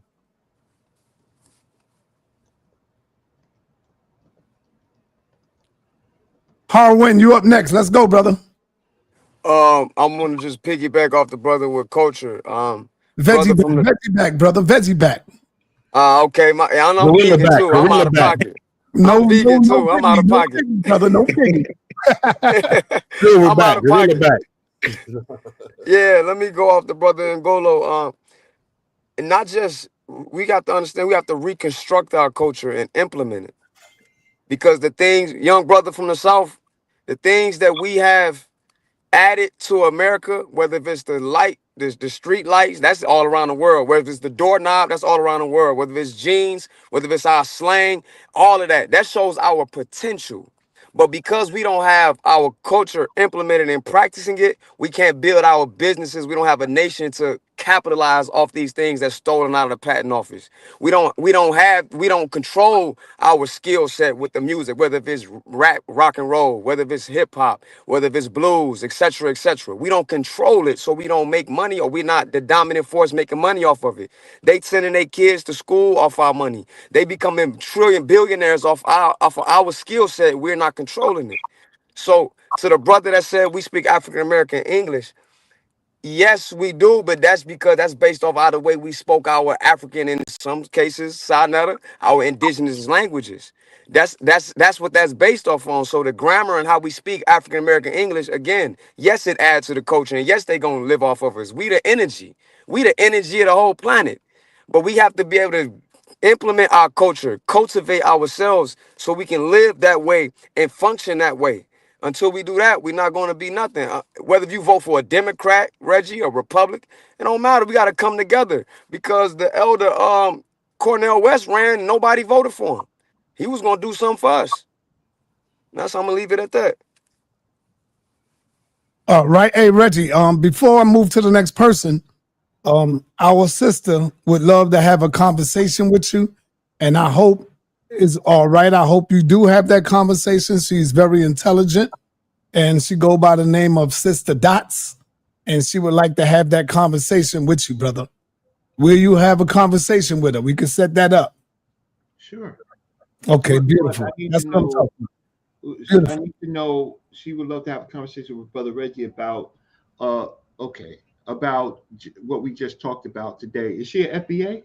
I don't know. No, well, we know she's native Indian. I guess she identifies as Indian. Yeah, I can have a conversation, but I definitely need to know what her vantage point is. If so, that today's conversation is about FBA. If she's an FBA, that would be fine. And I just need to she'll just email you or put it in the chat what she wants to talk to me about. And I appreciate. I was talking to our sister Dots before, so that's not a problem. Yeah. All right. King 24, you are absolutely correct. I got more donations on this topic than I got talking about the Israelites. You're right, brother. I agree. I agree. But anyway, let me move on over now. Oh, son, put up my cash app because I don't have a wrench. So put up my cash app. I contributed a little. Hey, I need my people, moderators. If you got my brother Dr. Reggie Cash App, throw that in there. Find that for me, and let's get Reggie Cash App in there. Yeah, I just need a little lunch money tomorrow. I don't need dinner money, just some lunch money. It's $1, $5, whatever. Okay, let's go right on over to Brother Richmond. What's up, brother? Close us out. Big up Virginia. Yeah, I feel you. I appreciate you for letting me on. And again, I heard the dude, when you said the young guy, young brother. They said that about all of us when we were young, bro. I mean, don't get too frustrated in that. Because when I was young, they said that I came up in the 90s. I came up in the crack era. You know what I'm saying? So they said the same thing about us. So don't look at it like that. But we as young people, what I wish I would have done, to be quite honest, I wish I would have taken some of that criticism to heart. Because that young shit is a blink of an eye, bro. 35 coming and 45 right there. I'm serious. And like the brother said, down here, we do got our own way of doing things. We got our own way of looking at the world and all that. And that's what permeates all over the world. And that's a beautiful thing. But we shouldn't let that turn into vanity. We should let it turn into pride. We should take pride in it without being vain. Being vainglorious is never, it never works. It never works because you'll always end up trying to outdo yourself. And we are wholesome people. We're forgetting our humanity. That's one thing we had. That's one thing we didn't lose. Going through slavery, we never lost our humanity. We came out of that humans. And we need to study that. We need to study those slave communities, study that what we came out of, instead of ignoring it and try to cover it up with being some Indian or some bullshit like that. Because your black ass ain't no Indian. I had to say that. Big up Virginia. Thank you, Sonetta. All right. Let's move on over to Rakufu. It's on you, brother. All right, family. To the young brother that was speaking earlier about the word toad, I just wanted to iterate that the word toad is a West African possible Bantu word, which meant to carry. So, yeah, I know it, and it said it first appeared through the South. So the South did, but don't forget your seed. It's just because you are a root of something, you know, roots come out of seeds, 360, right? So now I'm just saying, we got to keep our African connection, and I want y'all to know that, like the word the homie, you know, we all say that, and the brother from Virginia let you know that too. The South, the East, the West. I'm out here in Cali. I'm from Detroit.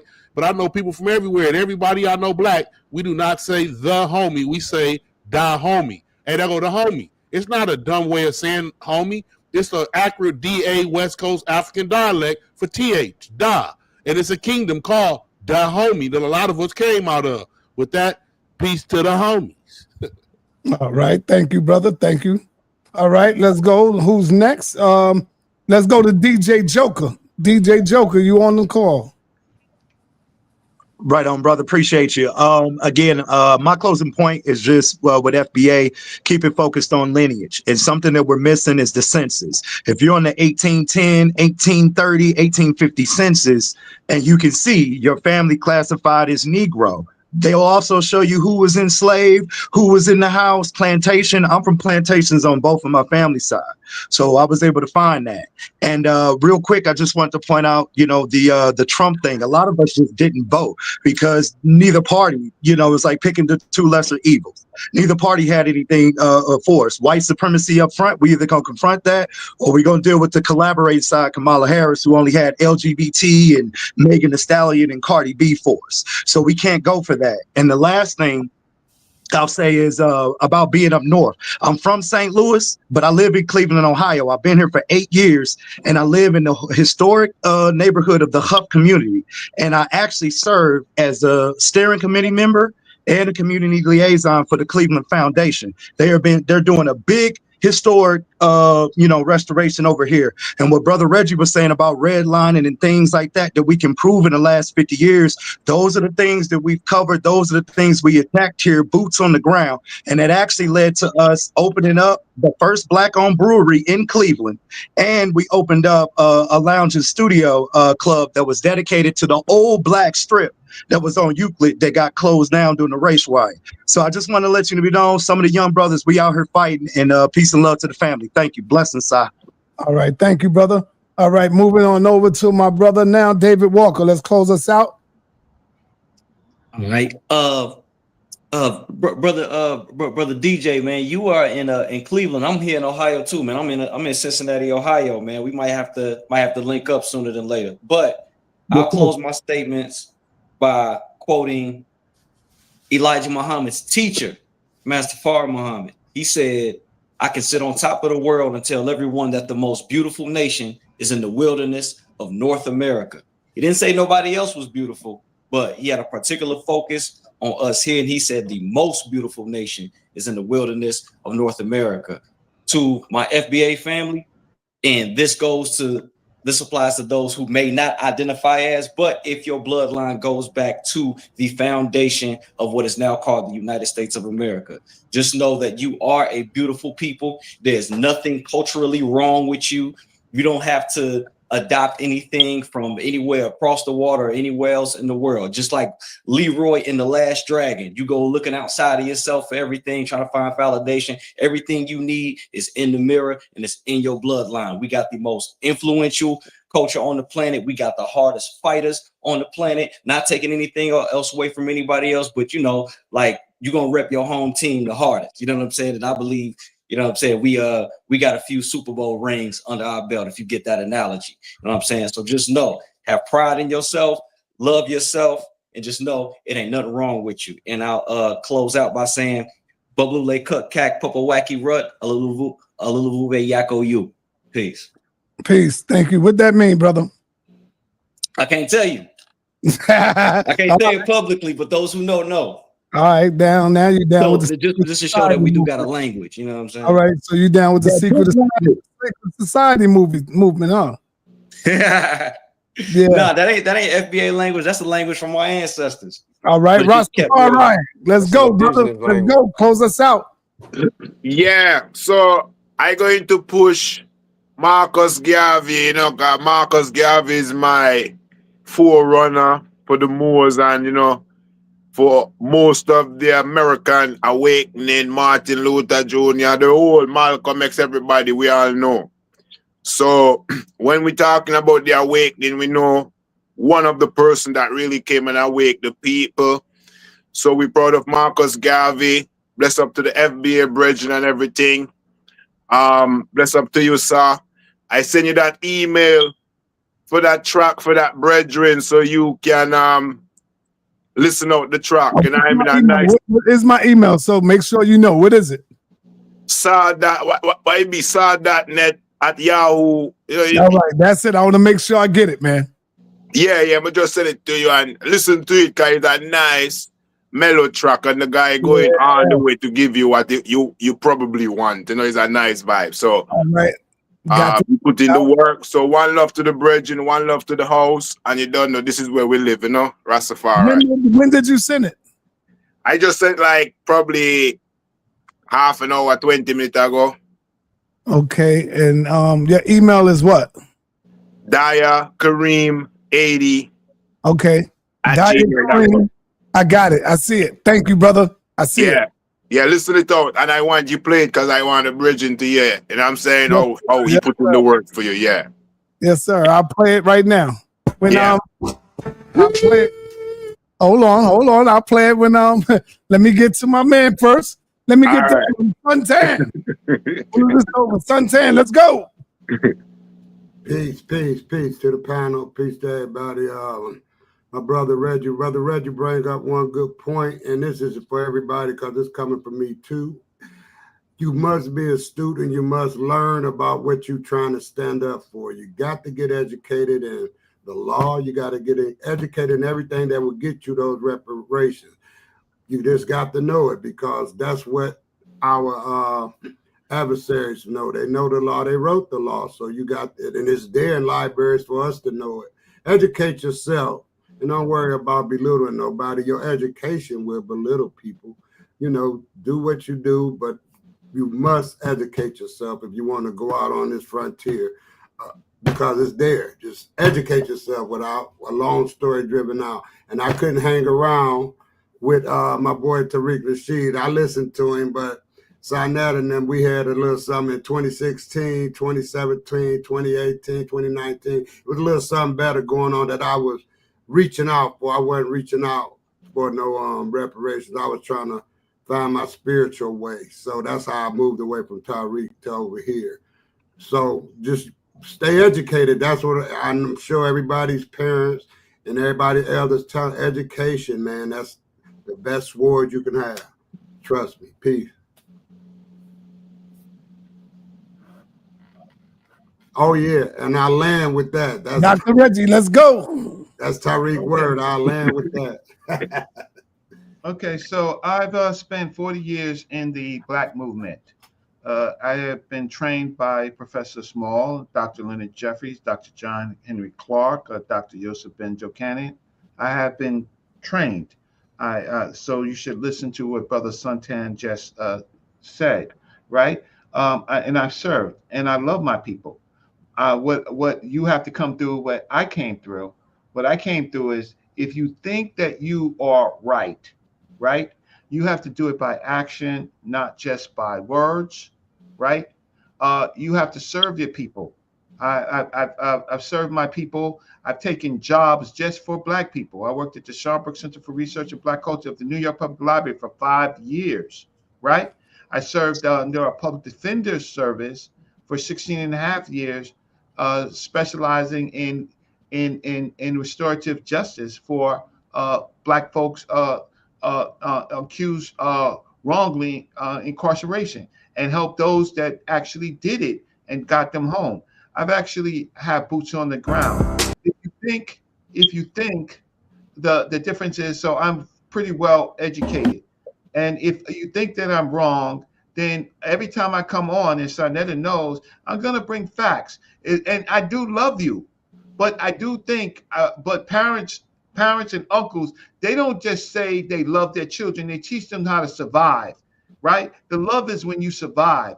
If you're not able to get through me, then you're just gonna have to do more work. And I'll just share you one thing, right? Here's my screen and I'll close, right? Sarnetta, can you share it? Great, share my screen. Okay, so I don't have to do anything more in life. I've raised a son. He's in a PhD program, right? But many of you should know that I am really a DC comic human hero, right? So there I go, Brother Reggie. Can you blow that up a little bit? I don't know if I can blow it up. You don't know how to blow it up? I can, I got these spectacles. I can barely read it. Yeah, that's basically it, right? Okay. So I'm a human superhero. A human hero, not a superhero, right? So even DC Comics, there goes your Brother Reggie on the front page of this particular comic, doing the work in the street, right? And noted, but I don't really need, I'll stop sharing the screen. I don't need DC Comics. What I do need you to watch shows like this and then communicate with us, push us back, say that we're wrong. Show us that we're wrong, but show us with receipts. Don't call us names like goofy and slow and talk about my speech. I have writing, right? Get through, Brother Reggie. I have been trained by the best. Now, that's a tall measure. I hear you, but show us, all we're asking for this generation, show us the receipts that you can stop killing each other, right? That you can take care of the elderly, right? And respect your elders, respect the young people, fight for them. Don't yell at me. Do the work. Thank you so much, Brother Sarnetta. All right, new music from my man, Rebel Rastafari. Hey, Reggie. His people, new music. No, from Cushan Dea from Ghana. Cushan Dea. Yeah. There it is.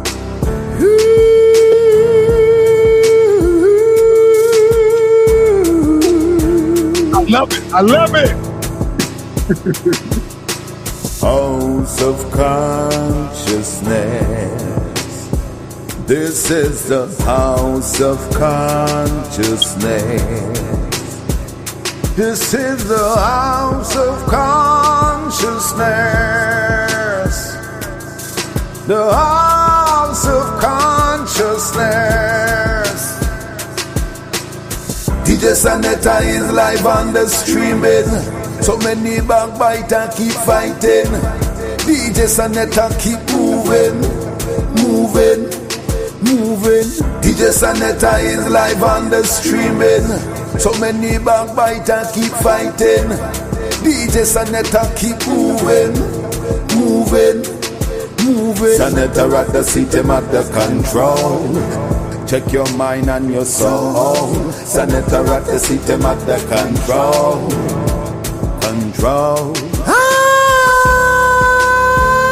Subconsciousness.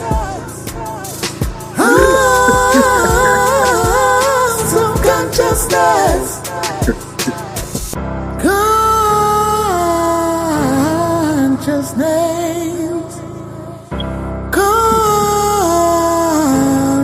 Consciousness. House of consciousness. This is the house of consciousness. This is the house of consciousness. The house of consciousness. House of consciousness. This is the house of consciousness. This is the house of consciousness. The house of consciousness. Sanetta at the seat, him at the control. Check your mind and your soul. Sanetta at the seat, him at the control.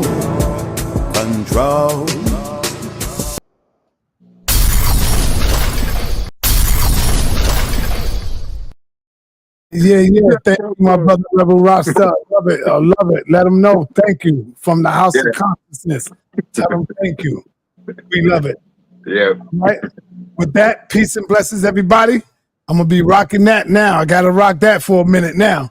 Peace and blessings, everybody. Hey, you already know Revelation gonna be mad. He gonna say, "Sir, I gotta make you another one, brother. I gotta make you a new one, sir." You know, yeah, Revelation. Shout out to my man Revelation. Blessing Revelation. From the you did it again, man. HOK females, none of them can better than violate the general. End up in a blood clot funeral home. Anchor the AK, Jabari got the chrome. Hector West the Har, we sending them home. Regina the alley with a Cuban and a galley. Send you back on Nile Valley with a shot in your toe intellectually. How click the link if your scholarship stop him. Or just want make you cry with the truth. No lie, my youth, him a real historian. 21 gun salute for commission. Not a brother, a hustle, a move like all left found the black woman not all like Dulce and the Yana for sister freedom. I don't hold panel, no one time for Bible thumping. The minute them see me come, revelation set. Frontier the trendsetter. None of them can mother than Sonetta. None of them can mother than Sonetta. Them got a podcast but saw better. Coast to coast we be banging. Coast to coast we be bringing all this knowledge we be slanging. In the HOK we don't do no entertaining. Speak the truth, speak the facts. What the niggas just a layman. Better get on one accord. The future can be yours. Ancestors push you more. We gotta go explore the sciences and math. The future's based on class. You bout to catch my wrath. We turning up this track. In the dark spots of the light. The dark heart still fight. We gotta make this right. Talk right now. We learn how to stand up and stand proud. No man down. We fam now. House of the Cox my clan now. Frontier the trendsetter. None of them can mother than Sonetta. None of them can mother than Sonetta.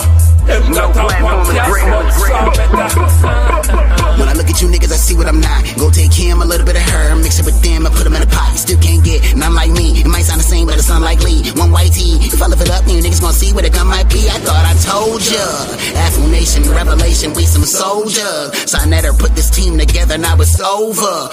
We got the weight of the world up on my shoulder. When you get conscious information, hearts turn colder. Now look at these strappers who rapping the same, so stuck in their lane, systemically, chemically. I'm thinking something is wrong with their brain. As long as they paid and foreign the chain, I got nothing to say. They in love with the gang. I traded my gang for change, and now that I changed, a few things still say the same. Frankie are the trendsetter. None of them can mother dance on it. None of them can mother dance on it. Them got a podcast, but far better.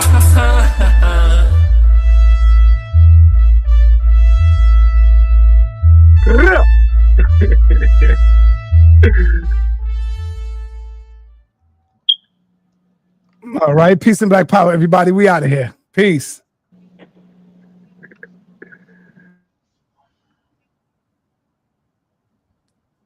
What you were saying, Harwin? I was saying if I could talk to Reggie, you can end the show. I can talk him in the background. Oh, nah, not right now, man. I got to take care of something. I got to take care of something. You ain't got Reggie's number? Nah. All right, I got to call you. I got to check it out. I got to take care of something, y'all. Love to talk to you, Howard. I love to talk to you. Like your work. All right, I got to talk to you. All right. Peace. Yeah.